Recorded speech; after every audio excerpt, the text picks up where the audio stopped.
नमस्कार लोकांना. तर आमच्या कॉलेजमध्ये एक नवीन मेंबर ॲड झाला आहे आणि तो आमच्यापेक्षा भयानक इम्पॉर्टंट आहे. तो काय तो विषय सांगतो मी तुम्हाला. आज जाताना तेवढं आठवणीनं रिफिल घेतलो कारण की मागत फिरायला होते दरवेळेस.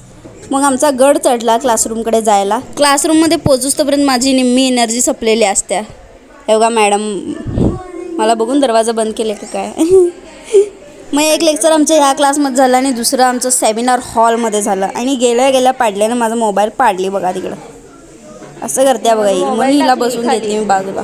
मी नाही टाकलं तिनं असं ठेवलं आणि हे स्लोप आहे बघा पडतं इथून. आज ट्रेन जरा जास्तच आहे. Then we are going to machine room कारण की आपल्याकडे नवीन HPLC आला आहे. आमचे ज्युनियर तिथं आत आहेत. मशीन रूमला आम्ही चाललेलो आहोत सगळी. इथून पडलं तर 2 दिवस सुट्टी भेटते कॉलेजला. पेढे दिले तर बरं आहे.